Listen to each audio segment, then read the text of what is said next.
Bapak Ibu, selamat hari Minggu semuanya. Senang sekali saya hari ini bisa menyapa Bapak Ibu di pagi hari yang indah ini. Kurang dari 7 hari kita akan merayakan Natal, kedatangan Juru Selamat buat kita semua orang percaya. Daud pernah bilang gitu ya, bahwa aku bersuka cita ketika orang mengatakan kepadaku, mari kita pergi ke rumah Tuhan. Daud mengetahui hal ini, seperti yang disampaikan oleh Pastor Otto beberapa minggu yang lalu mengenai kelahiran Yesus Kristus, bahwa itu jelas dan tertulis. Semuanya itu disampaikan, kebenaran itu disampaikan di rumah Tuhan. Jadi kenapa kita nggak bersuka cita ketika kita datang ke rumah Tuhan? Karena ada ucapan syukur yang akan dinaikkan. Mari kita mengikuti seluruh rangkaian ibadah kita hari ini dengan penuh sukacita, karena pengharapan kita di dalam Tuhan tidak pernah mengecewakan. Selamat beribadah, Tuhan Yesus memberkati.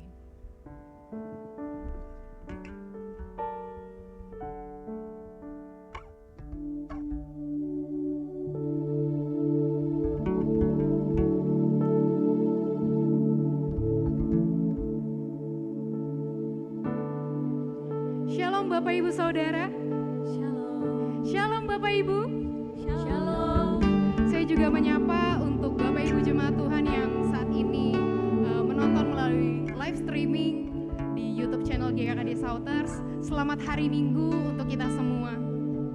Saya percaya Tuhan yang selalu menjadi kekuatan kita, Tuhan yang selalu menjadi sumber pengharapan kita, sehingga apapun yang sudah kita lewati sepanjang tahun ini, kita bisa menuai semuanya dengan sorak-sorai. Amin. Kita gak takut untuk menghadapi apapun, karena Tuhan yang berdiri di samping kita, bersama-sama dengan kita, dan yang menguatkan kita. Mari Bapak Ibu Saudara, saya mengajak untuk setiap kita bangkit berdiri.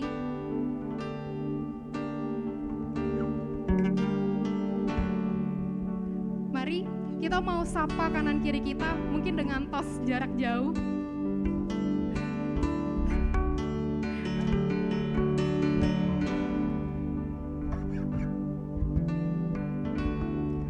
Kita mau menyembah Tuhan. Kita mau menaikkan syukur kita kepada Tuhan. Untuk kebaikannya, untuk kasih setianya, untuk kemurahan yang selalu melingkupi, bahkan mengepung hidup kita. Kami mengucap syukur Tuhan untuk kebaikan-Mu dalam hidup kami, untuk kasih-Mu yang tidak bersyarat atas setiap kami, untuk kasih-Mu yang besar, yang tak berbatas, yang Kau karuniakan, yang Kau berikan kepada setiap kami. Kami mengucap syukur Yesus.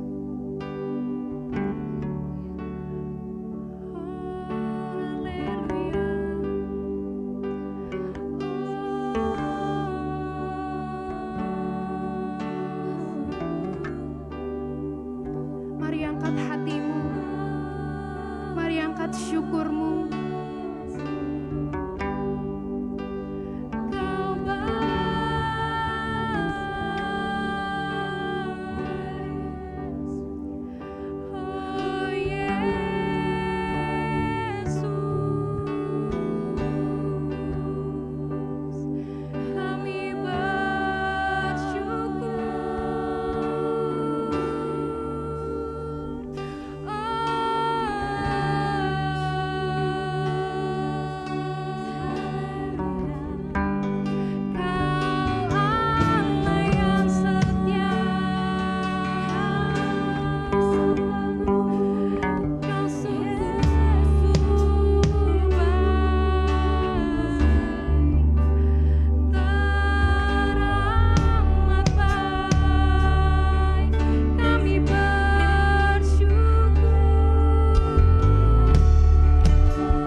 kami temukan kemenangan.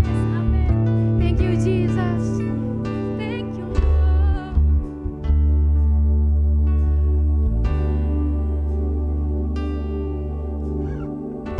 You are the word at the beginning, one with God the Lord Most High.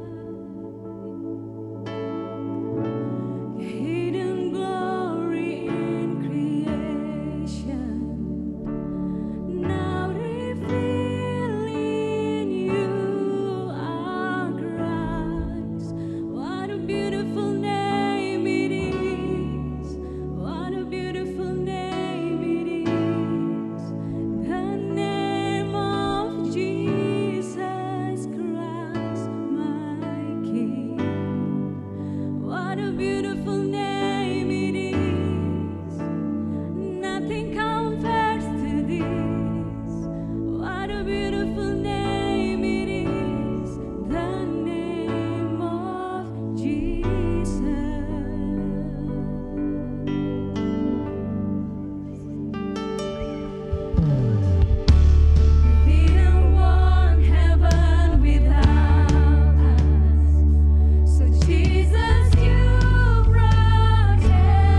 percaya bahwa kuasa yang ada di dalam Yesus itu besar. Yes. Itu besar dan ajaib. Amin. Dan tahukah saudara bahwa kuasa itu hidup di dalam setiap kita. Amin. Amin. Amin. Come on, sing this song.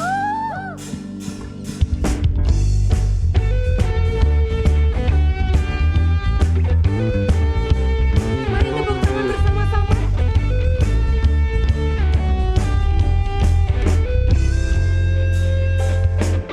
Kuat, penuh kuasa hebat, tak terkalahkan Yesus. Kau telah buktikan, bahkan badai kau tenang.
yang ada di Jars of Clay.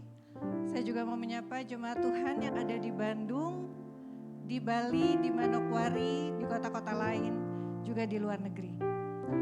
Beberapa pengumuman untuk hari ini. Pertama, kita akan melihat jadwal ibadah gereja kita. Untuk ibadah minggu seperti biasa ada 2 kali ibadah, pukul 9:30 dan jam 12 disertai dengan live streaming. Yang jam 9:30 dan jam 12 juga ada ibadah onsite. Untuk ibadah Shouters Kids jam 10 pagi di YouTube dan ibadah Youth jam 15:30. Bapak Ibu yang ingin mengikuti ibadah onsite, harap mendaftarkan diri, bisa melalui bio Instagram GKKD Shouters, klik link, terus di sana ada form registrasi. Untuk ibadah Natal, tanggal 25 Desember hari Sabtu, ada 2 kali ibadah, jam 9:30 dan jam 12. Jam 12 ada live stream di YouTube channel GKKD Shouters. Untuk ibadah Natal Youth, tanggal 26 Desember jam 3:30 di Jars of Clay. Kembali bagi Bapak Ibu yang ingin mengikuti ibadah Natal onsite, jangan lupa mendaftarkan diri melalui Instagram GKKD Shouters, ada form registrasi, klik link di bio. Untuk ibadah ucapan syukur awal tahun akan diadakan pada hari Sabtu, tanggal 1 Januari jam 4 sore, onsite dan online. Live streaming bisa di YouTube GKKD Shouters. Kembali jangan lupa Bapak Ibu untuk mendaftarkan diri jika ingin mengikuti ibadah onsite. Persembahan dan perpuluhan bisa dikirimkan melalui nomor rekening yang tertera di layar dan melalui barcode OVO. Kami juga mengucapkan terima kasih dan bersyukur untuk Bapak Ibu yang sudah berpartisipasi di dalam program Sharing for Caring. Program ini sudah berlangsung dari tahun 2020 dan memberkati banyak jemaat Tuhan. Mari kita tetap giat melakukan ibadah puasa setiap hari Selasa jam 6 sore sampai hari Rabu jam 6 sore. Dan kita menyisihkan uang makan kita untuk memberkati saudara-saudara kita yang membutuhkan di saat pandemi ini. Nomor rekening Sharing for Caring kembali dapat dilihat di layar. Ini adalah paket yang kita siapkan untuk jemaat Tuhan setiap bulannya. Bapak Ibu, kami juga mengucapkan terima kasih untuk persembahan kasih bagi pelayanan misi kita di Bali dan di Manokwari. Mari kita terus menabur benih untuk pelayanan misi. Nomor rekening juga bisa dilihat di layar. Kirimkan pokok doa dan kesaksian Bapak Ibu jemaat Tuhan. Bisa lihat mengisinya di form doa yang ada di bio Instagram GKKD Shouters.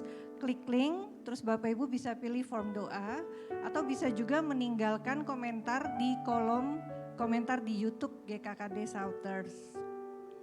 Bagi Bapak Ibu yang membutuhkan pelayanan, ingin didoakan saat sakit, mau konseling atau membutuhkan komunitas anak-anak Tuhan, bisa menghubungi sekretariat gereja, nomornya tertera di layar. Sekian pengumuman, saya Melanie Pedro, Tuhan Yesus memberkati.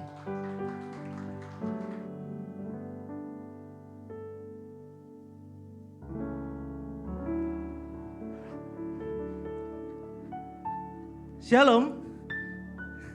Sebelum memberi kita mau dengerin firman Tuhan, saya akan mengencourage saudara. Kita mau melihat bahwa memberi bukan sekedar memberi uang. Amin ya.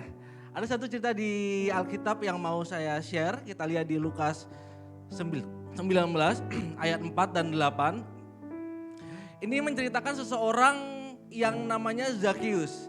He is a crazy rich Jericho. Di Wikipedia, Zacchaeus itu terkenal bahwa dia adalah seorang yang sangat kaya di Jericho. Seseorang yang berpengetahuan, salah satu penafsir bilang Zacchaeus itu bukan kaya karena dia mau mengungut cukai, tapi memang dia dasarnya adalah orang kaya. Jadi di zaman itu, seseorang yang dipilih sebagai pemungut cukai adalah orang yang kaya, agar dia tidak memungut terlalu banyak untuk dirinya sendiri. That's why Zacchaeus dipilih sebagai pemungut cukai. Jadi memang basically dia adalah orang yang sangat kaya. berpengetahuan karena penafsir atau pemungut cukai, pengambil uang, dia harus pandai dalam berhitung. Dia harus pandai dalam membuat cash flow dari satu kota. Dia harus tahu, oh ini saya harus tarik sekian. Ceritanya seperti ini. Satu hari Tuhan Yesus dan segerombolan timnya, tim pelayanannya sedang mau menuju ke Jericho, mau pelayanan. Singkat cerita, Zakeus mendengar Tuhan Yesus itu selalu masyhur karena mujizat, kasih, dan seluruh hal-hal yang luar biasa. Benar ya? Kita sering lihat cerita di Alkitab. Singkat cerita, si orang kaya ini tahu bahwa ada sesuatu yang dia butuhkan dalam hidupnya. Zakeus, padahal dia kaya. Lukas 19 ayat 4, maka berlarilah ia mendahului orang banyak, lalu memanjat pohon ara untuk melihat Yesus yang akan lewat di situ. Zakeus ini orangnya pendek. Di Alkitab dibilang Zakeus ini orangnya pendek, dia mungkin punya banyak bodyguard, tapi di saat itu waktu dia tahu Yesus itu datang, dia berlari menghalau nyelip gitu ya di antara orang banyak. Dia lari, dia tahu bahwa saya harus melihat Yesus, kata Zakeus. Dia lari, namanya orang kecil mungkin badannya gak terlalu besar gitu ya. Yang lain besar-besar, tinggi-tinggi, dan pasti ribuan orang. Dia lari, dia cari tempat di mana dia mau melihat Yesus. Poinnya adalah dia mau melihat Yesus.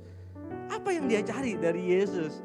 Lalu singkat cerita waktu dia lihat, caranya adalah karena saya pendek, saya harus melihat Yesus melalui ketinggian.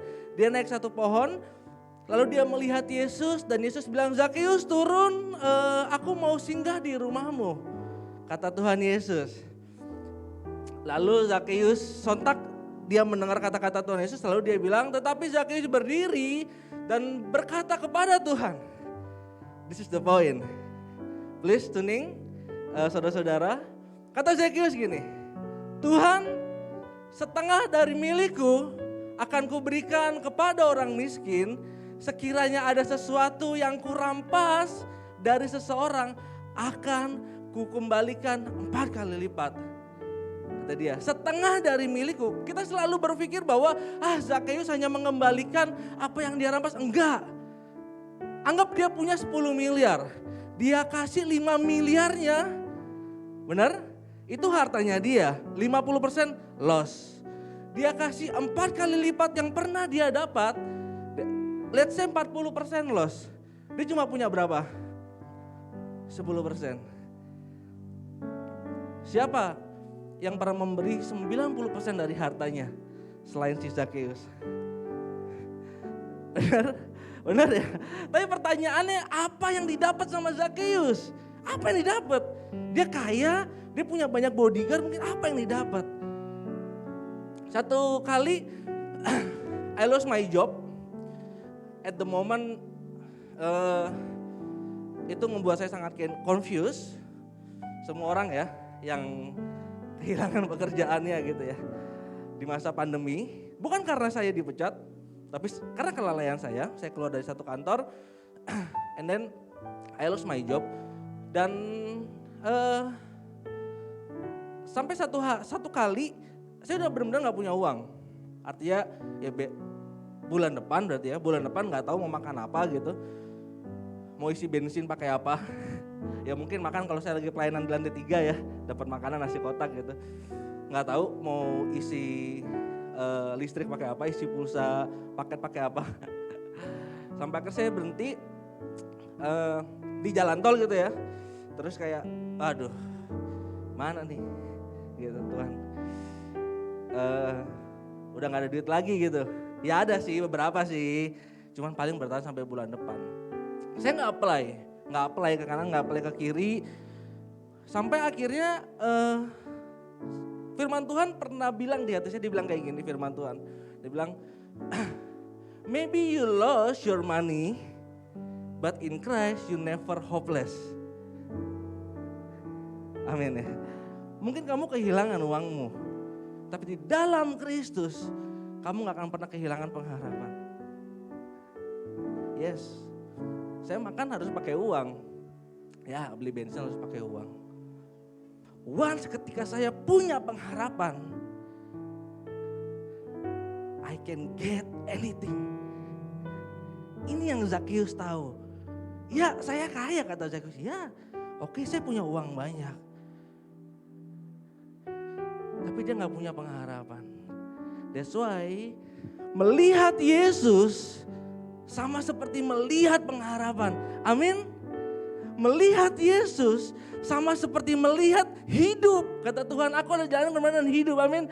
Melihat Yesus sama seperti melihat pekerjaan yang baru, melihat rumah yang baru, melihat mobil yang baru. That's why Zakheus tahu bahwa mungkin saya akan kehilangan uang saya hari ini.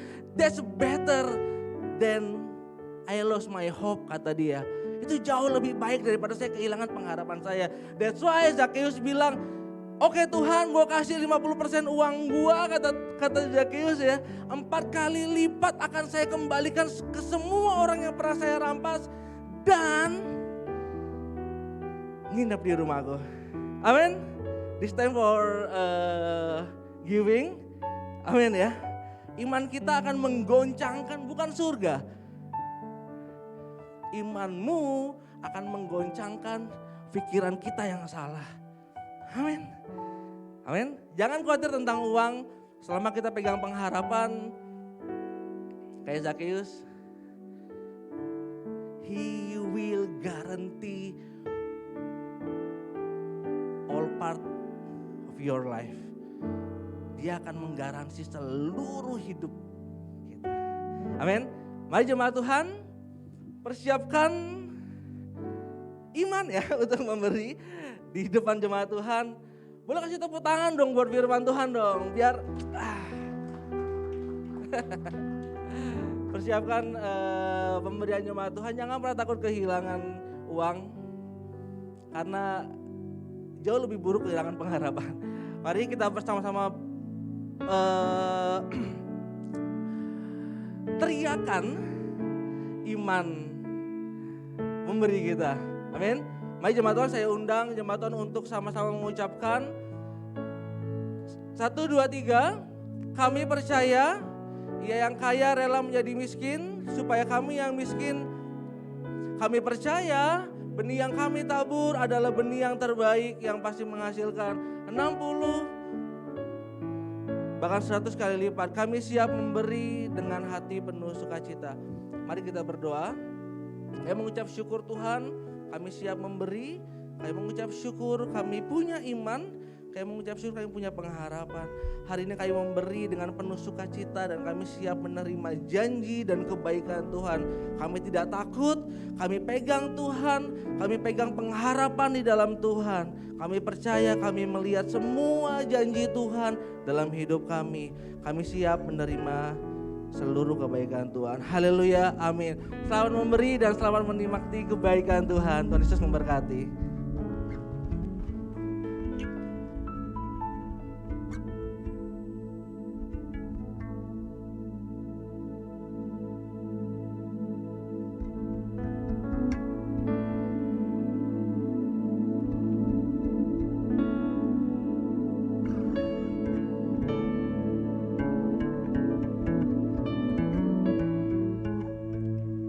Kita mau masuk lebih dalam lagi.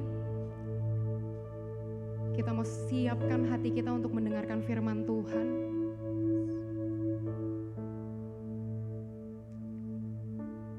Kami mengucap syukur Tuhan Yesus untuk kemurahan-Mu dalam hidup kami.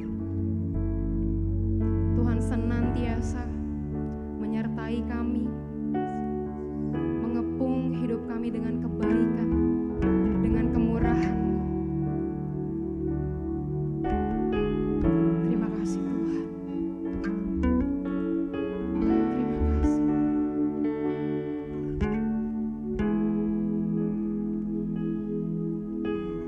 Ya, Kemurahannya,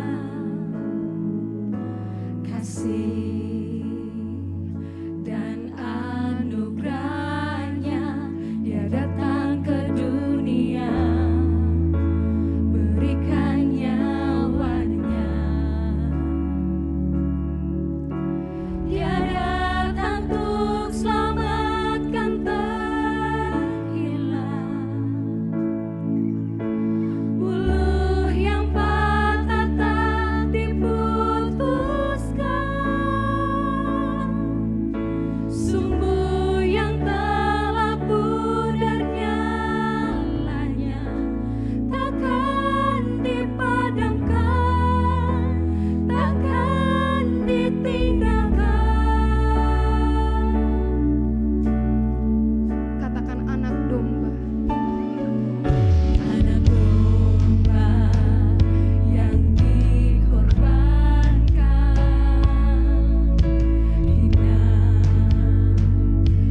tidak layak dilayakkan.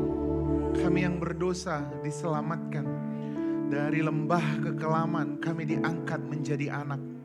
Dilayakkan untuk menerima semua kemurahan Tuhan. Dilayakkan untuk menerima kebaikan Tuhan. Layakkan untuk sembuh. Dilayakkan untuk diberkati. Dilayakkan untuk menerima kemurahan Tuhan. Semata-mata hanya karena kasih dan karunia-Mu. Terima kasih Bapa. Ketika kami mendengarkan firman Tuhan, kami semakin percaya bahwa kami dikasihi. Semakin kami mendengarkan firman Tuhan, kaki kami yang goyah menjadi kuat. Kami semakin percaya sekalipun keadaan kami, sekitar kami gelap, tapi kami mau percaya, berharap kepada Tuhan, kami tidak akan pernah dikecewakan. Terima kasih Bapa. Kami mengucap syukur. Setiap yang percaya bersama-sama dengan saya mengatakan, amin, amin, amin, amin. Shalom Bapak Ibu. Selamat Hari Natal. Selamat Hari Natal buat kita semuanya. Sebagian banyak sudah melayani di pusat dan saya sangat bersyukur jemaat Tuhan juga hadir untuk bersama-sama beribadah. Hari ini kita hanya ada 2 kali ibadah dengan sore nanti jam 3:30. Jadi saya sangat bersyukur kita hadir bersama-sama. Mari saling lihat-lihatan dari jauh, dari kanan ke kiri.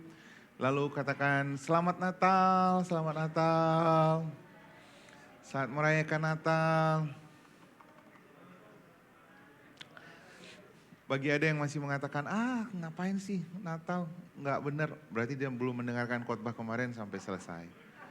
Tolong dengarkan khotbahnya dengan baik, tolong dengarkan uraiannya dengan baik. Yesus benar-benar lahir tanggal 25 Desember. Hari ini kita belajar kebenaran firman Tuhan, Bapak Ibu. Setiap kali kita mendengarkan firman Tuhan, tanda kita mendengarkan firman Tuhan adalah timbul iman.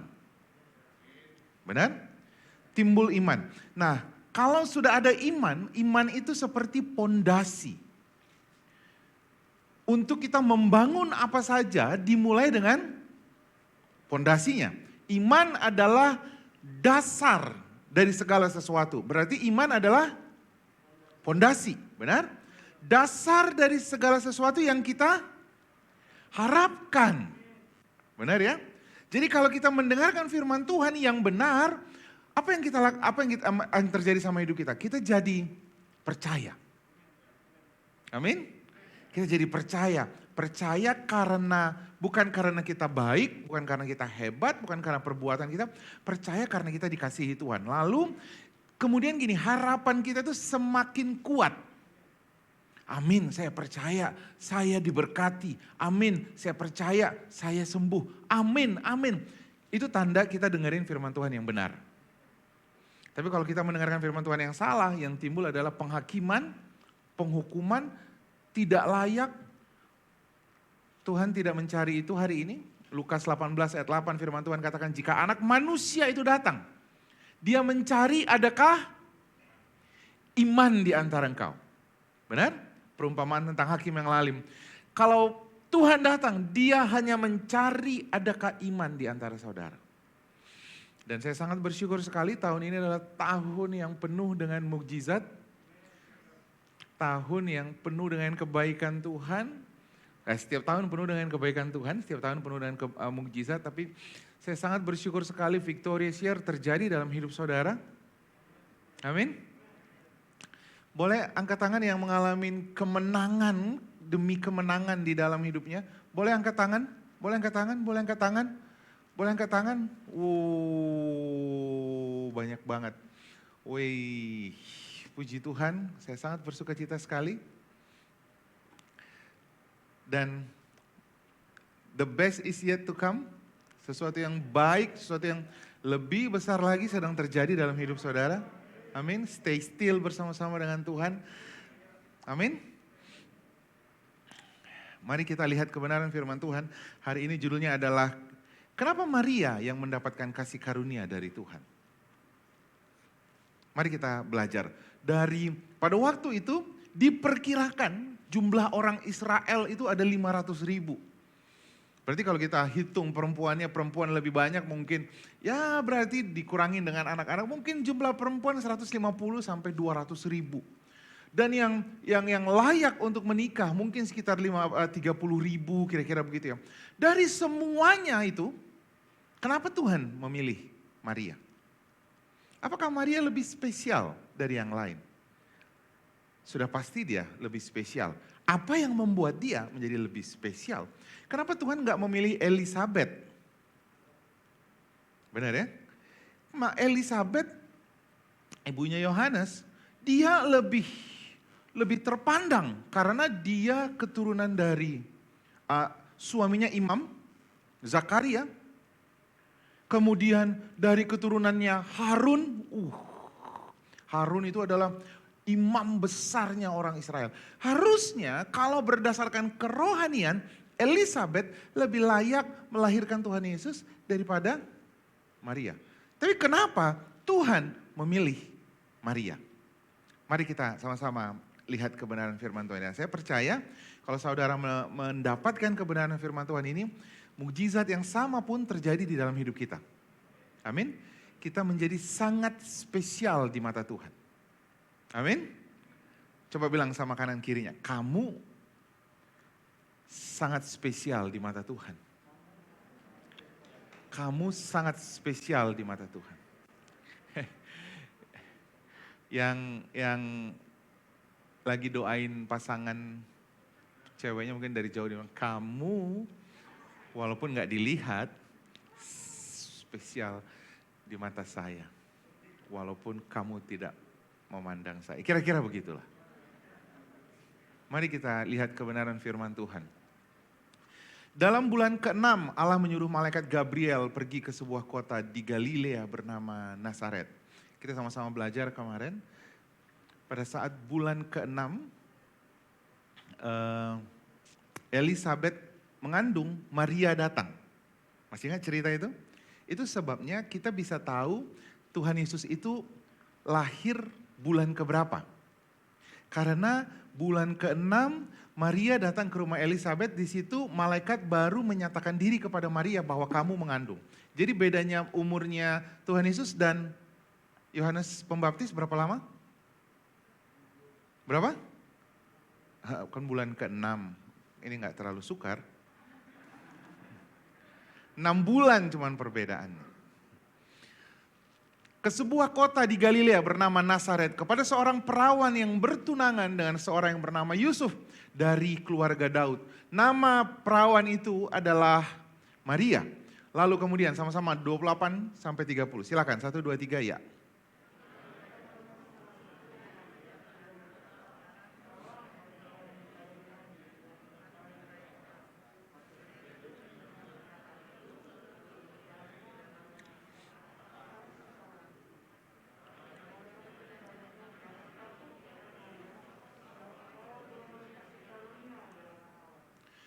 Lihat saudara yang digaris bawahin, Maria terkejut karena dia berpikir siapa aku, umurnya pada waktu itu masih 15 tahun. Harusnya yang lebih layak bukan dia. Maria suku yang terkecil di kaumnya. Bapak Ibu, jadi kalau ada Anda merasa siapa saya ini gak ada apa-apanya. Saya ini gak punya apa-apa, saya ini bukan orang yang hebat. Dengarkan saya, siapapun Anda, apapun posisimu saat ini, kamu bisa menerima kemurahan Tuhan, kamu bisa menerima kebaikan Tuhan, dan kamu bisa naik tinggi bukan karena apa yang kamu lakukan. Tapi kamu akan melihat karena apa yang Maria percayai. Dan tiba-tiba dia mendapatkan kata-kata begini, sebab Maria kamu mendapatkan kasih karunia di hadapan Allah. You are the chosen one. Kamu yang terpilih. Kamu mendapatkan kasih karunia, hesed dalam bahasa Ibrani. Arti kasih karunia itu, kamu mendapatkan kasih karunia kebaikan yang diberikan Tuhan bukan karena perbuatan baikmu. Jadi orang yang mendapatkan kasih karunia itu gak pernah besar kepala Bapak Ibu. Karena dia tahu kasih karunia itu adalah kebaikan yang diberikan Tuhan kepada orang yang tidak layak berdasarkan perbuatan, tidak layak untuk menerimanya. Lalu apa yang membuat Maria menjadi luar biasa? Mari kita lihat yang pertama, telah dinubuatkan oleh para nabi. Yesaya hidup 800 sampai 1000 tahun sebelum Tuhan Yesus. Harus dilahirkan dari seorang perawan Yahudi dari kota Nazaret. Yesaya 7 ayat 14, sebab itu Tuhan sendirilah yang akan memberitahukan kepadamu suatu pertanda. Sesungguhnya seorang perempuan muda mengandung dan akan melahirkan seorang anak laki-laki. Dan ia akan menamakan dia Immanuel. Berarti harus perempuan Yahudi, lalu dikatakan perempuan muda, dalam terjemahan lain dikatakan perempuan yang masih perawan, lalu dia akan mengandung, lalu dikatakan firman Tuhan, dan dia akan menamakan anak itu Immanuel, Allah bersama-sama dengan kita. Saudara lihat, berarti sudah dinubuatkan perempuan itu harus seorang perawan. Minggu besok saya akan ceritakan kenapa seorang perawan bisa mengandung seorang bayi. Minggu besok itu menjadi khotbah itu khotbah Natal maksud saya. Yang jadi sangat powerful ketika Roh Kudus ada di dalam kita dan kita intim dengan firman, karena Roh Kudus itu hanya bisa bekerja bersama-sama dengan firman.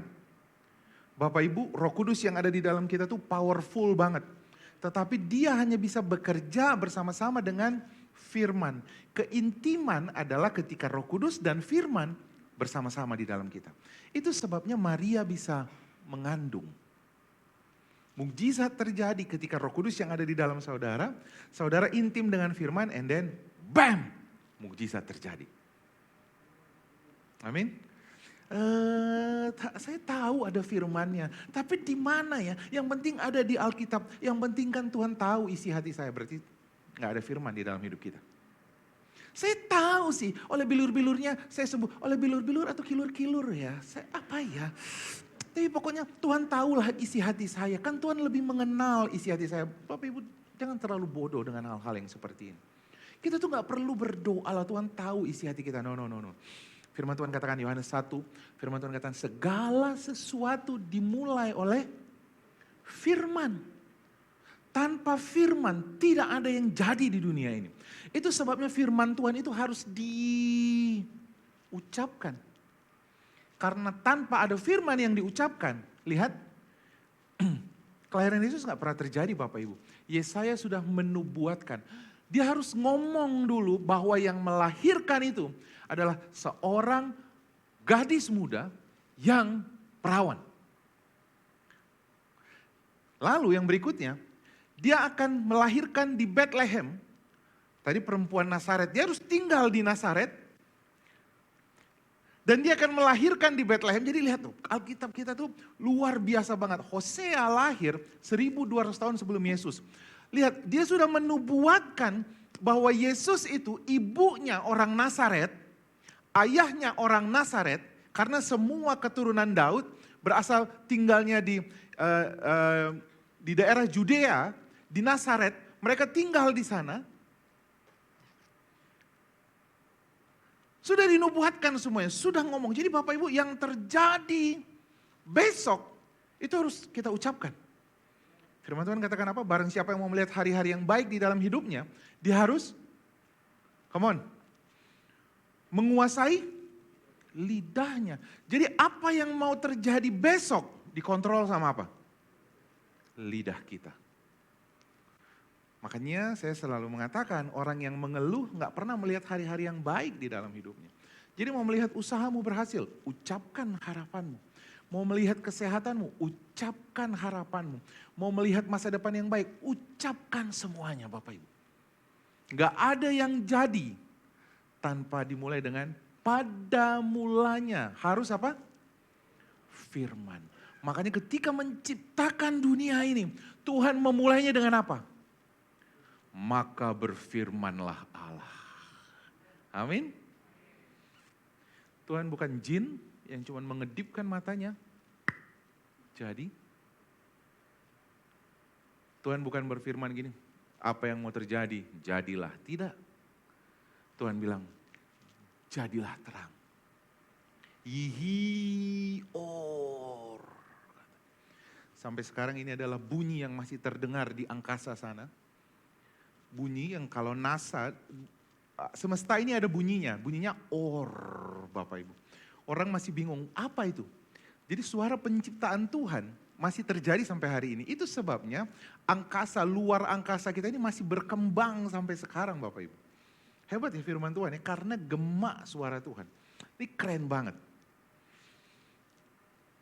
Kemudian dia akan melahirkan di Bethlehem, orang Nazaret yang pergi ke Bethlehem, lalu dia akan lari ke Mesir karena dikejar-kejar oleh pemimpin pada saat itu. Benar, pemimpin orang Roma. Hosea 11 ayat 1, ketika Israel masih muda, kukasihi dia dan dari Mesir kupanggil anak itu kembali. Jadi kalau orang yang pergi tur ke Israel, kita nanti akan sempat berhenti di Mesir. Di Mesir kita akan ditunjukkan, disinilah dulu keluarga kudus, yaitu Maria dan suaminya. Mereka bersama dengan bayi Yesus, mereka pernah tinggal di Mesir, kabur, kira-kira begitu. Karena apa? Sudah dinubuatkan di dalam kitab Hosea. 1000 sampai 1200 tahun sebelum Yesus lahir. Kemudian yang berikutnya, harus dari keturunannya Daud. Wih. Elizabeth nggak dari keturunannya Daud, dia dari keturunannya Harun. Garis keturunannya. Dia bukan dari keturunannya Daud. Lukas 1 ayat 32, ia akan menjadi besar dan disebut anak Allah yang maha tinggi. Dan Tuhan Allah mengaruniakan kepadanya tahta Daud bapa leluhurnya. Kita sama-sama sudah pernah belajar. Ayahnya Yesus, siapa? Siapa? Yusuf. Itu dari keturunannya Daud. Daud dan Batseba melahirkan anak yang kedua, namanya siapa? Salomo. Benar? Salomo lalu garis keturunannya terus. Nama bapaknya siapa? Yusuf. Anak yang ketiga, jadi Daud dan Batseba punya 4 anak, 1 meninggal. Anak yang ketiga dari 4 anaknya ini, yang ketiga lahir Bapak Ibu, namanya siapa? Nathan. Nathan lahir terus. Tahu siapa? Maria. Jadi dua-duanya ayah dan ibunya Tuhan Yesus berasal dari keturunan Raja Daud. Harus katanya, sudah dinubuatkan. Jadi yang pertama, kenapa Maria yang lahir sudah dinubuatkan? Saya mau katakan Bapak Ibu, tidak ada yang terjadi di hidupmu tanpa kamu mengucapkan dulu dari sekarang. Apa yang mau terjadi? Itu yang kalau orang di perusahaan bilangnya apa? Visi. Benar enggak? Semua yang bekerja, apa target kita tahun depan? Kita mau jadi begini, kita mau naik 100%, kita mau punya ini, kita mau lakukan ini, kita mau kerjakan ini. Orang dunia aja yang tanpa Roh Kudus di dalam diri mereka, mereka mengharapkan mukjizat yang besar. Benar enggak? Benar?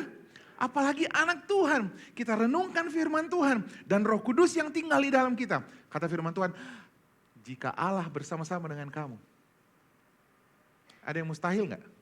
Tadi worship leader Sela bilang apa? Bagi Tuhan tidak ada yang mustahil. Tuhan itu powerful banget. Sepakat dengan saya? Tapi masih dalam satu ayat firman Tuhan katakan, tidak ada yang mustahil bagi Tuhan. Dan tidak ada yang mustahil bagi orang yang percaya. Similar enggak? Sama enggak? Amin?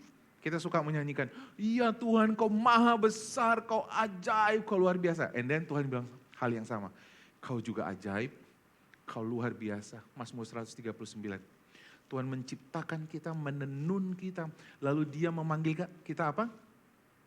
Wonderfully made, fearfully made. Ajaib dan luar biasa. Coba katakan sama kanan kirinya, ternyata kamu tuh juga ajaib loh. Kamu juga penuh dengan kuasa. Jadi, kalau anak Tuhan ngomong begini, susah Mi, nggak bisa Mi. Maksudnya ini bukan Indomie, ini Mami. Ini bukan Indomie. Susah, nggak bisa. And then kita tuh sedang menciptakan masa depan yang susah. Kita sedang menciptakan masa depan yang sukar. Tapi kalau kita bilang, aku percaya. Sedang terjadi A, aku percaya B, aku percaya C. Benar gak Bapak Ibu? Amin. Perkataanmu menciptakan masa depanmu. Coba katakan sama dirinya. Susah ya kalau pakai masker ngomong sama orang. Coba ngomong, perkataanmu, temponya harus sama tuh. Perkataanmu, your words create your future. Amin. Bagi Allah adakah yang mustahil? Adakah yang mustahil? Pertanyaan yang kedua, bagi anak-anak Tuhan, adakah yang mustahil? Hah? Gak ada Bapak Ibu. Gak ada. Yang kedua, kenapa Maria menjadi spesial? Yang membuat Tuhan berkenan kepada Maria. Yang pertama tadi karena memang sudah dinubuatin. Yang kedua karena yang menarik Tuhan, yang menarik kasih karunia hanyalah iman. Ibrani 11 ayat 6. Tetapi tanpa iman tidak mungkin orang berkenan kepada Allah.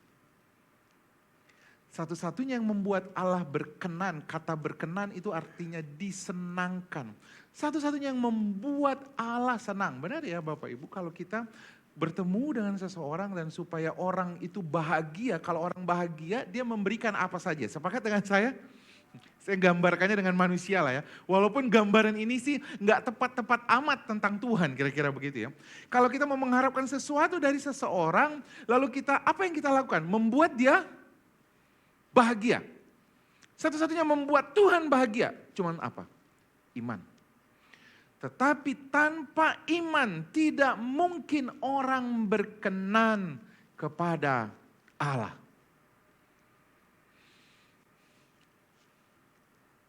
Minggu lalu saya ceritakan kekuatan hukum Taurat adalah ketaatan. Jadi kalau Bapak Ibu mendengarkan khotbah yang selalu berbicara soal taat, pokoknya taat saja, taat, taat. Kekuatan hukum Taurat adalah ketaatan yang 100% melakukan hukum Taurat. Taat, taat A, taat B, taat C. Tetapi kekuatan dari kasih karunia Tuhan. Apa Bapak Ibu? Ketika kasih dinyatakan. Ketika kasih kebaikan Tuhan yang kita ceritakan. Orang jadi merasa begini, saya dikasihi. And then kalau orang merasa dikasihi, ini dia. Kasih, iman, dan pengharapan selalu bekerja bersama-sama. Dia tidak pernah sendiri-sendiri. Kasih, iman, dan pengharapan. Ketika kita mendengarkan grace, kita merasa dikasihi. Karena kita merasa dikasihi, kita jadi percaya. Karena kita percaya sama janji Tuhan, saya jadi ngapain? Berharap. Karena saya percaya saya dikasihi Tuhan.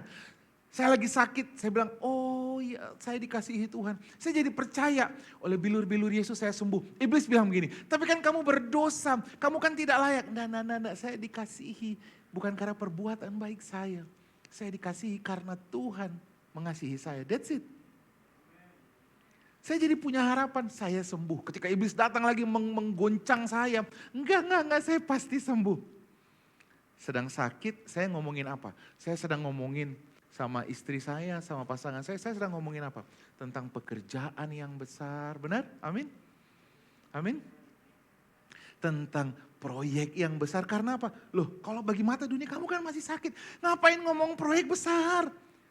Kan kita ngomongnya sudah sembuh. Wah, itu orang yang hidup dalam iman. Dan ketika kita sedang berdiskusi dengan pasangan kita, wah nanti kalau kita kalau rumah kita sudah pindah nih di sini nih, mobil kita di sini ini, waduh kalau kita membantu pelayanan nih, lihat saudara. Ketika kita sedang berdiskusi dengan pasangan kita, ini kan orang beriman. Percaya sekalipun belum melihat, benar? Tahu nggak Tuhan ngapain? Tuhan disenangkan saudara. Tuhan tuh girang mendengarkan sharing orang yang ngobrol soal seperti ini, saudara. Nanti kita lihat, Maria adalah tipikal orang yang seperti ini. Tanpa iman, tidak ada orang yang berkenan. Berarti yang membuat Maria juga memenuhi kualifikasi kenapa dia mendapatkan kasih karunia Tuhan. Karena dia beriman. Mari kita lihat responnya. Pada waktu malaikat Tuhan datang kepada Maria dan menceritakan bahwa dia akan mengandung. Saudara perhatikan, bagi bangsa Israel, perempuan yang tidak punya suami mengandung, dia akan dilempar sampai mati. Dibawa ke imam, lalu imam akan menyeret dia ke depan pintu gerbang, lalu di depan pintu gerbang dia akan dirajam sampai mati. Tadi masih ingat ya, bangsa Israel itu jumlahnya cuma sedikit. Jadi jangan bayangin, mungkin gak ketahuan. Karena Anda bayanginnya Tangerang Selatan yang jumlahnya banyak. Coba kita bayangkan saat ini adalah di Nazaret yang jumlah penduduknya mungkin cuma berapa ribu. Nazaret itu cuma beberapa keluarga. Kota Nazaret itu kota yang sangat kecil. Nazaret dan Bethlehem itu kota yang sangat kecil. Jadi yang tinggal itu mungkin 20 atau 30 keluarga. Bayangin ya, kalau tiba-tiba ada satu orang yang hamil di luar pernikahan. Kira-kira menurut Bapak Ibu ini jadi bahan khotbah? Ibu-ibu kompleks atau apa? Saya tinggal di tempat yang seperti itu. Karena kompleks kami cuma 15 rumah. Jadi apa saja yang terjadi, itu bisa jadi cerita buat semuanya. Rahasia ibu kompleks. Dimulai dari mbak-mbak dulu, mbak-mbak akan menyampaikan ke semuanya. Orang-orang maju sini akan membawa kabar sukacita. Ketika mereka bertemu ya, ngobrol di lapangan mainan anak, wah itu semua rahasia. Bahkan mereka tahu kapan kedatangan Tuhan yang kedua kali.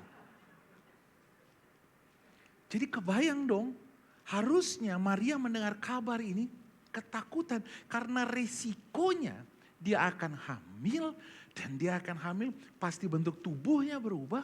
Dan akan dihitung mana suaminya, lalu dia akan mati. Perhatikan apa yang terjadi sama Maria. Ketika disampaikan berita itu lalu malaikat juga menyampaikan bahwa saudaramu Elizabeth yang mandul itu juga sedang hamil. Kata Maria kepada malaikat, sesungguhnya aku ini adalah hamba Tuhan. Lihat saudara jawabannya, perhatikan. Jadilah padaku menurut perkataanmu. Maria ini sangat berbeda nanti dengan jawaban orang lain. Maria cuma bilang begini, apa yang kau katakan terjadilah di dalam hidupku. Itu yang disebut dengan berserah saudara. Berserah itu gini, apa kata firman, pokoknya apa kata firman, aku percaya aja deh. Resikonya, walaupun resikonya pada saat itu, mati dilempar sama batu. Perhatikan, apa yang terjadi sama bangsa Israel. Waktu bangsa Israel, Tuhan datang kepada bangsa Israel di dalam kitab Keluaran 19. Waktu Tuhan ngomong sama bangsa Israel, hei lihat, aku mau menyatakan kebaikanku kepada engkau asal kau ingat perjanjianku. Tuhan mau mengingatkan mereka perjanjian iman. Waktu itu bangsa Israel jawabnya apa? Seluruh bangsa itu menjawab bersama-sama, segala yang difirmankan Tuhan akan kami lakukan. Apa yang Tuhan ngomong pokoknya kami kerjakan berdasarkan perbuatan kami. Lihat saudara, kalau Maria berkata, yang terjadi, terjadilah Tuhan di dalam hidupku. Sesuai dengan firman-Mu. Kalau bangsa Israel bilangnya begini, apa yang kau bilang kami akan kerjakan menurut perbuatan kami. Hati-hati saudara. Kalau saudara berpikir apa yang kau terima, apa yang kau alami, apa yang kau achieve hari ini, itu karena kehebatanmu, kepintaranmu, koneksimu.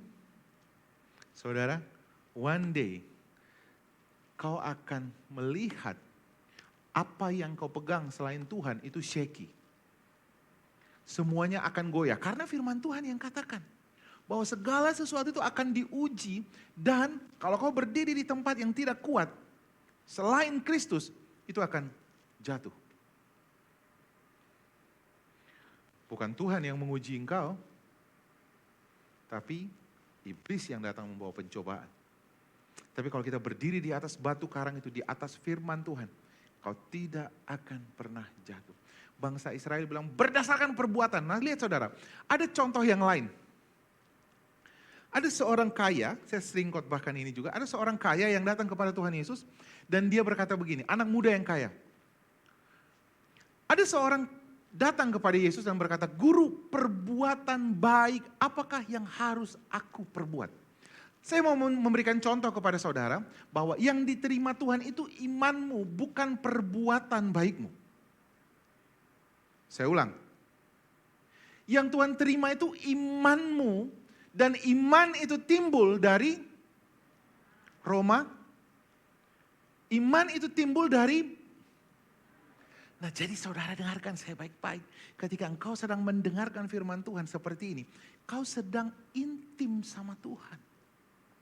Ini adalah proses keintiman kita di dalam Tuhan, saudara. Jadi ini adalah proses golden moment di dalam hidup kita.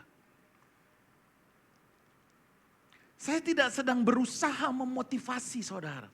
Ini adalah proses intimnya kita di dalam Tuhan. Karena apa? Ketika saudara intim dengan firman, iman timbul dari pendengaran akan firman Kristus. Jadi mukjizat itu keluar, kalau kita gambarkan anak keluar ketika suami dan istri sedang ngapain? Intim.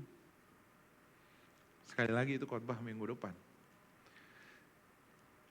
Apa yang harus aku perbuat katanya untuk memperoleh hidup yang kekal? Ketika dia datang sama Tuhan, dia menonjolkan perbuatannya. Padahal Tuhan kan gak cari perbuatan. Lalu jawab Yesus, apakah sebabnya engkau bertanya kepadaku tentang apa yang baik? Hanya satu yang baik, tapi jika engkau ingin masuk ke dalam hidup, turutilah segala perintah Allah. Karena dia datang pakai perbuatan, Tuhan bilang ya udah, lakukanlah hukum Taurat. Dan orang muda ini pun, anak muda yang kaya ini, gagal. Saya sedang membuat iman versus perbuatan. Galatia 3 ayat 11, tidak ada orang yang dibenarkan di hadapan Allah karena melakukan hukum Taurat. Jadi kalau saudara datang sama Tuhan lalu berkata begini, Tuhan kenapa aku tidak diberkati padahal aku sudah setia melayani Engkau Tuhan. Saudara, setiap kali kita mengandalkan perbuatan kita, perbuatan baikmu seperti kain kotor di hadapan Tuhan. Tuhan kenapa aku belum sembuh saja lagi Tuhan. Padahal aku tuh sudah melayani Tuhan. Aku sudah memberikan diriku. Lihat saudara, setiap kali kamu datang membawa perbuatanmu kepada Tuhan. Di mata Tuhan, apa saudara? Kamu tidak layak. Padahal Tuhan, kalau aku diberkati Tuhan, aku akan memberikan setengah dari hartaku untuk Tuhan. Lihat saudara, perbuatanmu ini tidak layak. Apa yang aku dapatkan nanti, aku mau kerjakan untuk pelayanan misi dan ini sebagainya. Saudaraku, kau tidak akan mendapatkan apa-apa. Dasar hukum Taurat, Galatia 3 ayat 12, bukan iman. Dasar hukum Taurat adalah perbuatan, ketaatan. Makanya saudara kalau baca orang yang selalu mengandalkan di Instagram, kalau saudara baca lihat khotbah-khotbah yang singkat, taat saja. Taat dari frekuensi yang rendah. Taat.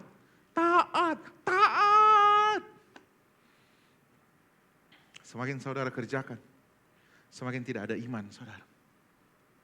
Hukum Taurat modalnya hanya ketaatan. Tetapi hukum kasih karunia modalnya adalah iman. Amin.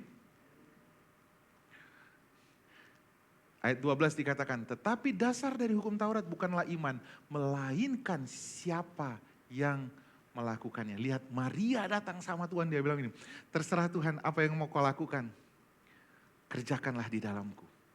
Bangsa Israel ketika datang sama Tuhan, dia bilang apa? Tuhan apa yang kau bilang, kami akan kerjakan.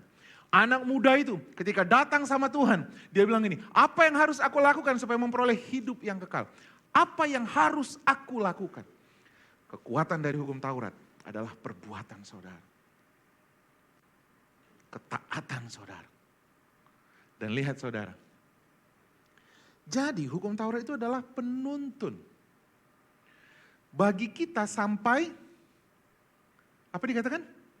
Sampai, berarti ada batasnya nggak hukum Taurat itu? Saya nggak bisa melihat mulut saudara memang. Tapi saya cuma bisa melihat tarikan nafas, kan kempes apa gitu. Hukum Taurat itu adalah penuntun. Jadi kalau ada orang jalan, anak kecil jalan, dia dituntun. Sampai katanya Kristus datang. Berarti hukum Taurat itu penuntun itu selesai sampai Kristus datang. Clear. Jadi kalau sampai sekarang ada orang lagi masih, pokoknya kamu harus taat supaya kamu layak di hadapan Tuhan. Oh saudara, itu sudah selesai sampai Kristus datang. Makanya ini kabar kesukaan bagi bangsa Israel. Mereka tidak lagi dinilai berdasarkan hukum Taurat. Lalu dikatakan, supaya kita dibenarkan karena iman. Sekarang iman itu telah datang. Siapa itu? Kristus. Iman timbul dari pendengaran akan firman Kristus. Iman itu telah datang, karena itu kita tidak lagi berada di bawah pengawasan penuntun. Amin.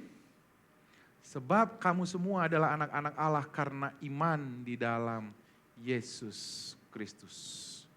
Ini tipikal orang yang hidup di dalam hukum Taurat. Perbuatannya selalu diandalkan. Makanya ketika dia, aduh kenapa ya saya ada masalah keuangan. Salah apa ya saya Tuhan? Tuhan, oh Tuhan padahal saya mau pergi pelayanan, kenapa pecah ban? Oh Tuhan, kenapa saya mengalami hal yang buruk? Padahal Tuhan, kalau proyek ini berhasil, gitu ya. Aku akan berikan untuk pelayanan Tuhan. Ini janji yang ke-112 yang dia buat. Yang dia lupa. Oh Tuhan harusnya, lihat saudara. Kita juga sering mendengar ya, kalau kita datang ke rumah sakit atau kita ikut asuransi gitu ya, mereka akan bilang, ada kanker nggak neneknya? Ibunya, kamu? Benar ya? Ada darah tinggi nggak orang tuanya? Ada riwayat darah tinggi, Bapak Ibu? Kutuk dalam hukum Taurat akan mengejar engkau sampai keturunan ketiga dan keempat.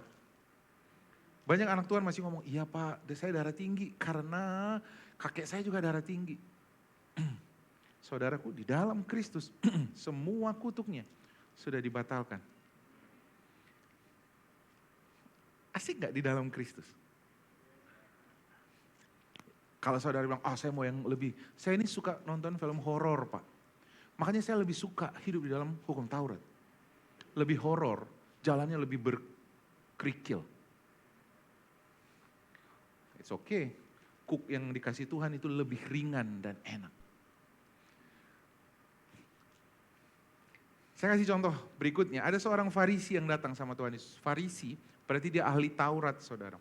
Farisi ini jago firman Tuhan. Farisi ini dia bukan hanya seorang Farisi, dikatakan seorang Farisi yang bernama Nikodemus dan dia seorang pemimpin agama Yahudi.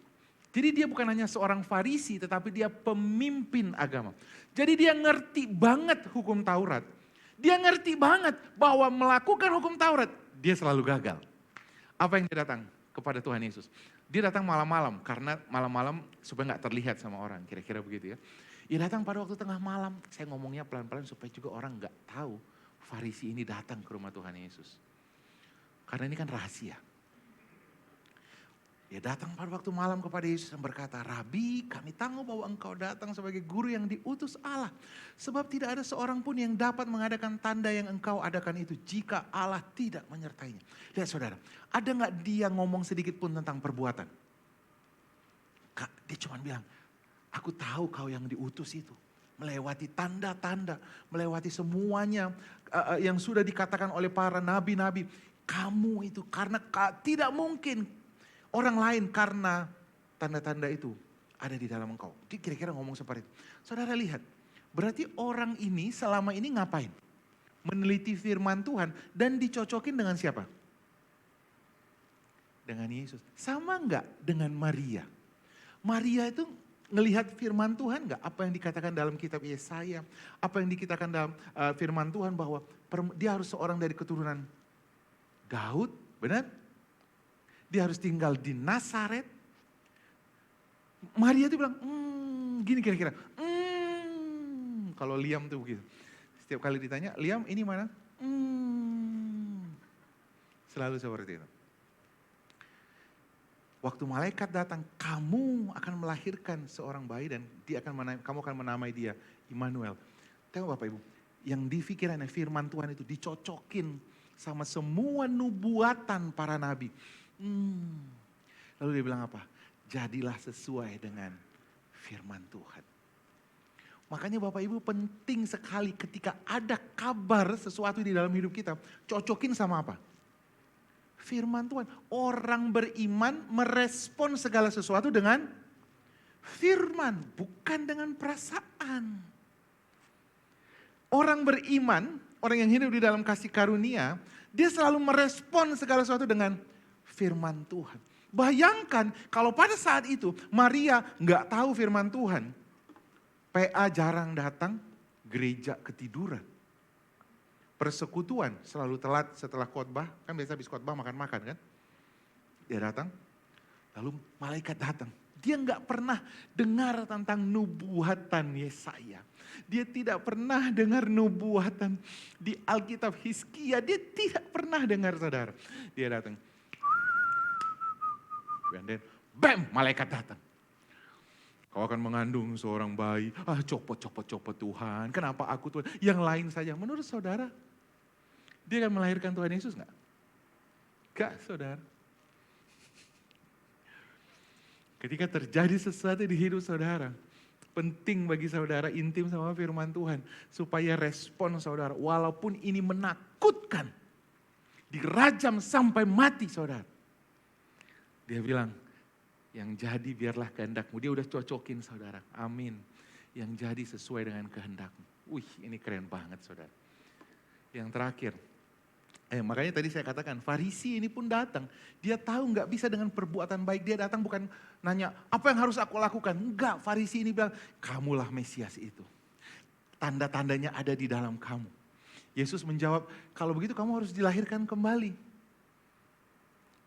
Berbeda sekali saudara dengan anak muda yang kaya, dia datang dengan perbuatannya. Itu bangsa Israel di dalam kitab Keluaran 19. Dia datang dengan apa yang kau ucapkan kami akan lakukan. Yang terakhir. Kemudian setelah Maria mendengarkan omongan dari malaikat ini. Apa yang dilakukan Maria saudara? Dia langsung pergi ke rumah saudaranya Elizabeth. Lihat saudara, kalau ada sesuatu hal yang buruk mungkin atau menakutkan dalam hidup saudara, saudara harus pergi ke pemimpin-pemimpin rohani saudara yang teguh imannya. Saya ulang, kalau ada sesuatu yang terjadi dalam hidup saudara, baik atau buruk, dalam cerita ini Maria mendapat kabar yang buruk. Sepertinya itu sangat buruk karena mati nih. Saudara, apa yang terjadi sama Maria? Dia pergi ke Elizabeth. Diperkirakan dia berjalan, kalau saya tidak salah sekitar 46 kilo. Dia berjalan kaki, dia pergi ke rumah Elizabeth. Penting bagi saudara punya support system di dalam hidup saudara. Orang-orang yang kuat saudara, yang gak berjalan dengan perasaan. Saya tadi ngobrol, dan Ibu PIC kita, semua orang bisa dinilai saudara. Semua anak kecil merespon segala sesuatu dengan perasaan. Apa yang terjadi sama hidupnya? Perasaan. Disalahkan. Kan kita dari kecil kan suka begitu ya. Anaknya kejeduk, ceduk. Disalahkan apa? Memang ini kayunya ini gitu ya. Anak papi, papi buang nih gitu. Makanya ketika ada masalah pun di gereja semuanya salah orang. Benci sama kesalahan orang. Bukankah mengasihi itu dilakukan kepada orang yang bersalah sama kita? Jadi kalau kamu berhenti mengasihi, kan firman Tuhan katakan kita harus seperti pohon yang ditanam di tepi aliran air, yang berbuah pada musimnya, yang tidak layu daunnya. Yang berbuah pada musimnya, pokoknya dia berbuah. Apa saja yang dia berbuat, shall be blessed. Shall be blessed. Saya sering kali dan seringnya banyak mendapatkan WhatsApp itu ya ketika saya lagi di perjalanan, lagi misi, lagi pergi ke Bali. Saya dengar perjalanan Bali itu bagus banget ya, Papua itu bagus banget. Tapi kalau dengar kabar yang nggak baik, tiba-tiba jadi jelek semuanya. Kalau kita misalnya dengar lagi di tempat yang sangat baik gitu ya, di pinggir laut kita baca, "Bang, saya mau mundur saja." Tiba-tiba lautnya jadi nggak baik ya? Benar ya? "Bang, saya mau left." Kenapa nggak right?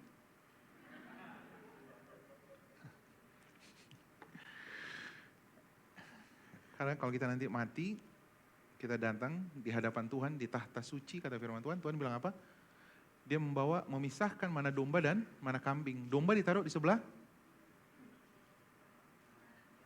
kanan. Jadi kalau yang left,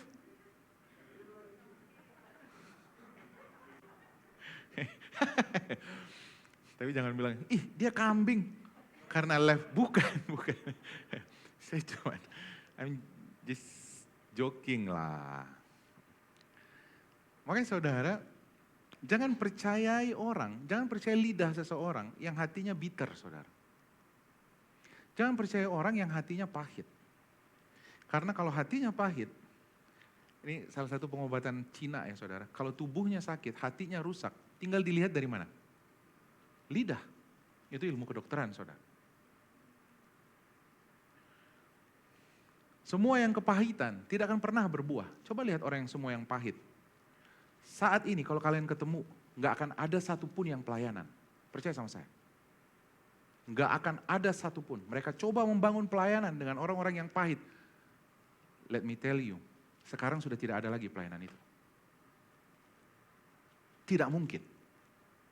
Saudara akan bertemu dengan orang-orang yang seperti ini di mall, lagi senang-senang di Bali, let's say.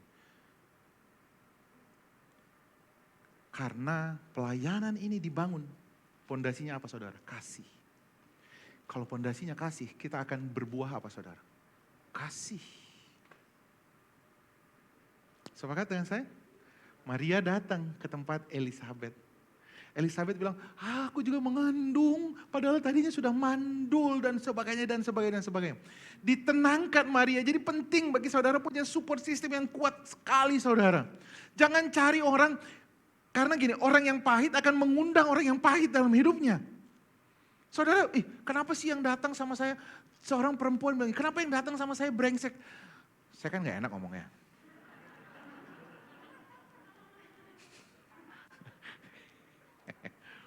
Yang datang sama saya bang, bajingan semuanya. Karena kamu bajigur. Trust me. Pasangan gak mungkin salah saudara. Karena orang yang senilai dengan kamu akan menarik orang yang senilai dengan kamu. Begitu juga dengan kamu bersahabat dengan orang yang senilai dengan kamu. Orang yang pahit sama saya, kalau datang saudara, jadi apa saudara? Dipulihkan hatinya. Yang tadinya sudah, saya mau left bang. Dia, amin saya mau mengasihi. Amin saya mau mengampuni. Wih, itu keren banget saudara. Coba bilang sama kanan kiri, ternyata saya keren banget ya. Maksudnya saya, loh. Oh, canda lagi saudara. Lalu kata Maria, ini ucapan syukur Maria. Setelah dia ngomong sama Elizabeth. Setelah dia ngomong sama Elisabet. Jadi lihat saudara, penting bagi saudara ketemu dengan orang-orang yang saudara lagi ketakutan, letih, lesu. Ngomong sama dia, saudara bilang, amin, aku percaya, pasti terjadi, amin. Memang anak PA aku memang aduh parah banget. Memang pembimbingku parah banget. Anak PA-nya parah, pembimbingnya parah. Nggak sadar dia ya. Pembimbingnya pun curhat sama pembimbingnya. Anak PA aku juga parah banget.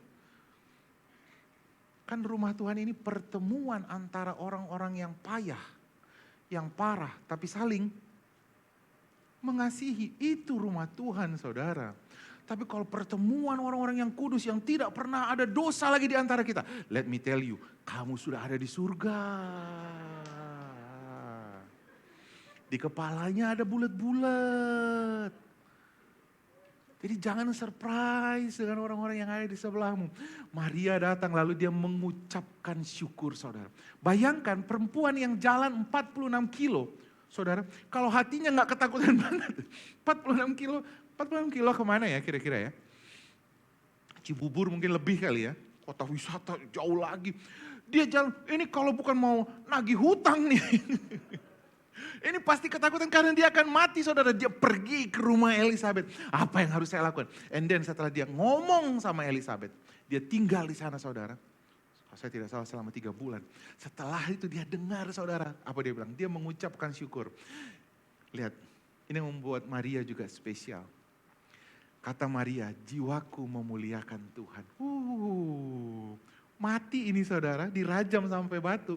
Dia bilang, jiwaku memuji Tuhan, memuliakan Tuhan.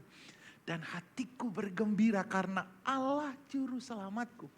Sebab ia telah memperhatikan kerendahan hambanya. Sesungguhnya mulai dari sekarang keturunan akan menyebut, aku berbahagia. Wah, amin saudara. Dia bilang aku berbahagia. Walaupun mau dirajam sampai mati. Aku berbahagia. Walaupun gak jelas anak ini dari mana. Kan gak mungkin pergi kolam berenang tiba-tiba hamil kan. Walaupun itu ada ceritanya saudara. Pernah dengar ya cerita itu ya. Gak mungkin kan saudara.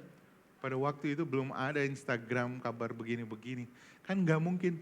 Pasti ini dari mana. Kan gak mungkin dia ngomong malaikat bilang firman Tuhan. Gak mungkin saudara. Sudah ratusan tahun bangsa Israel itu tidak ada firman yang hidup.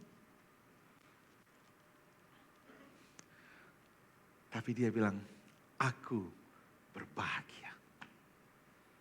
Amin.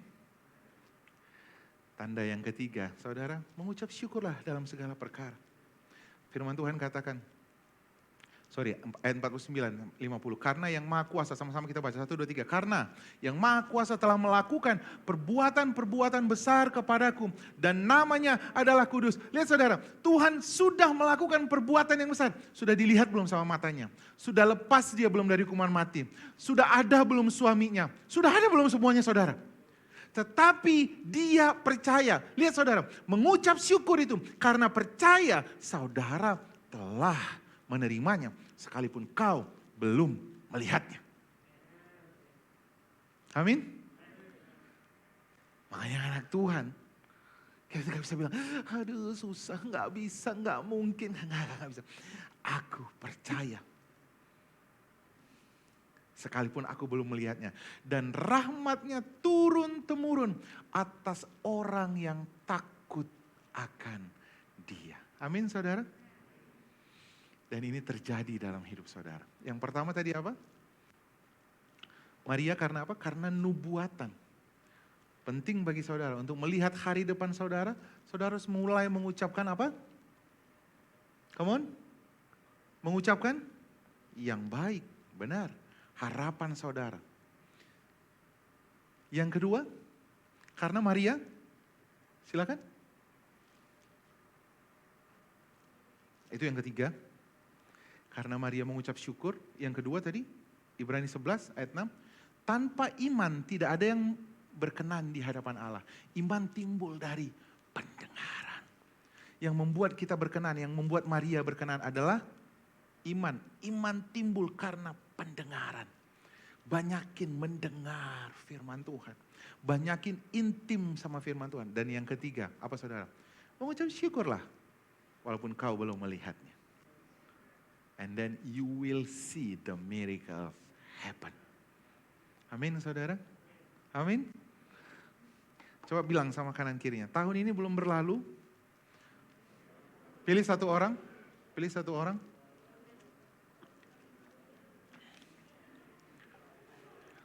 Tahun ini belum berlalu, mukjizat masih terjadi. Ini tahun kemenangan bagi engkau. Tahun kemenangan bagi bisnismu. Tahun kemenangan bagi kesehatanmu. Mari kita sama-sama bangkit berdiri.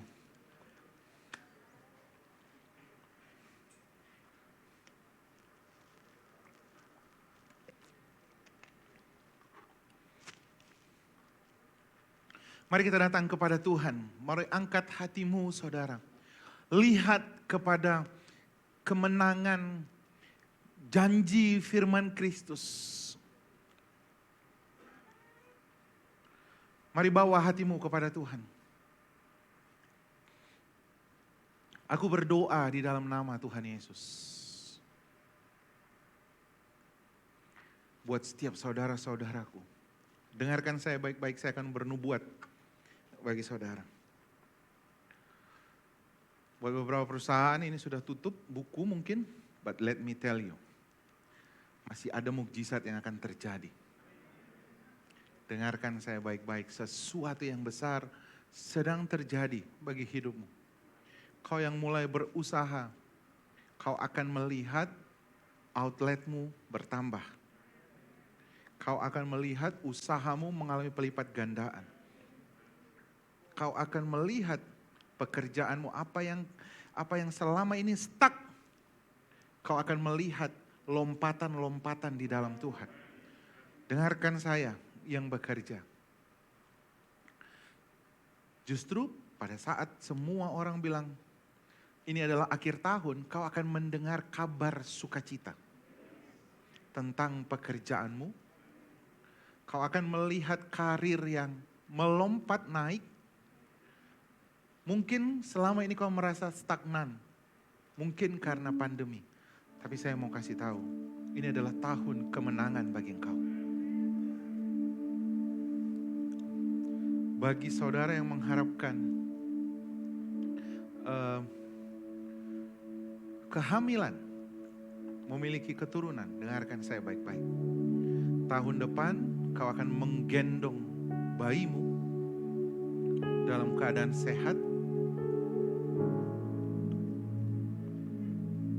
Karena kau akan hamil di tahun ini di dalam nama Tuhan Yesus. Kami melihat mukjizat demi mukjizat terjadi. Kami melihat penggenapan tahun kemenangan terjadi dalam semua area hidup kami. Terima kasih Bapa. Mari kita bersama-sama melakukan perjamuan dan melihat janji Tuhan di dalam perjamuan kudus.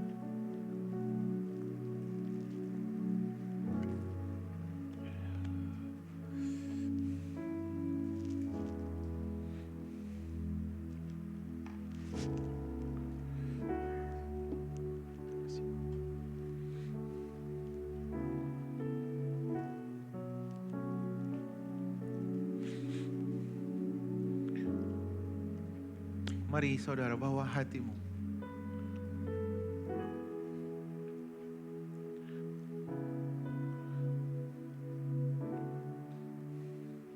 Di malam sebelum Tuhan Yesus diserahkan, dia berkumpul dengan para murid-muridnya. Lalu dia berkata, waktuku telah selesai. Dia mengambil roti, memecahkannya lalu berkata, ini adalah tubuhku yang terpecah untuk engkau. Ketika engkau memakan roti yang ada di tangan kananmu, kau sedang mempercayai bahwa Yesus telah mati supaya kau diselamatkan. Kau sedang mempercayai oleh bilur-bilurnya kau sudah sembuh. Kau sudah mempercayai bahwa dia yang kaya rela menjadi miskin supaya kau dan saya yang miskin menjadi diberkati berkelimpahan. Mari sama-sama kita makan roti yang ada di tangan kanan kita.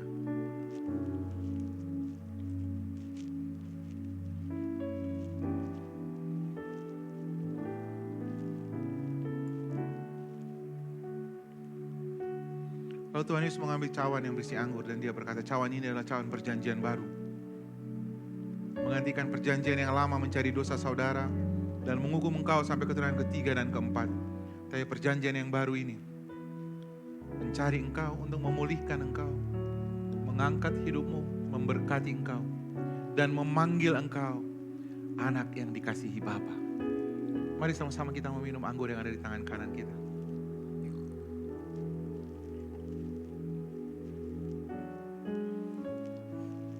Mari kita mengucap syukur. Betapa baiknya Tuhan. Betapa ajaibnya Tuhan. Tak terukur kasih dan rahmat-Mu. Betapa panjang, tinggi, lebar, dan dalamnya kasih Kristus. Dan semua itu melampaui akal pikiran kami.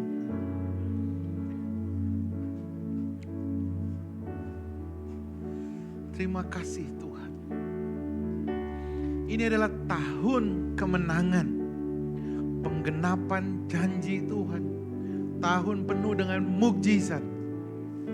Mari kita mengangkat kedua tangan kita. Kiranya berkat daripada Allah Bapa, kebajikan dan kemurahan dari Tuhan kita, persekutuan dengan Roh Kudus yang akan meneguhkan engkau bahwa mata Tuhan tertuju kepadamu, bukan untuk mencari dosa, tapi justru mau mengangkat engkau, memulihkan engkau.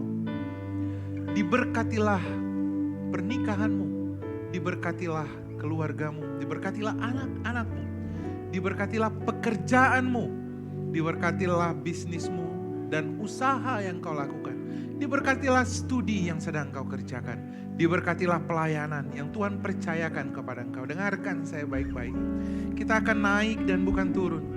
Menjadi kepala dan bukan menjadi ekor. Yang memberi dan bukan yang meminta-minta. Mari sama-sama kita ucapkan janji firman Tuhan, statement iman kita. Aku percaya, aku telah dikuduskan, telah dibenarkan, telah disucikan. Aku percaya, aku diberkati, berkelimpahan dan sehat. Aku adalah pemenang. Amin. Mari sama-sama kita naikkan pujian ini. What a beautiful name, what a beautiful name it is. What a beautiful name it is. The name of Jesus Christ, my King. What a beautiful name it is. Nothing compares to this. What a beautiful name it is.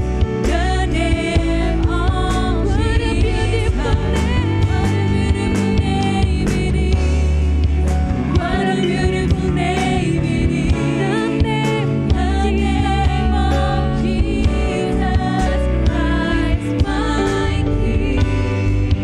What a beautiful name it is.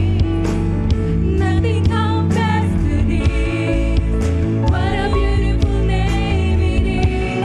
The name of Jesus. What a beautiful name it is.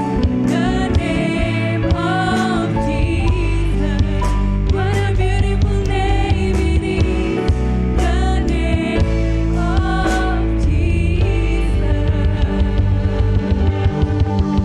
Terima kasih Tuhan, terima kasih Yesus untuk kasih-Mu dalam hidup kami. Di dalam nama-Mu kami telah berdoa.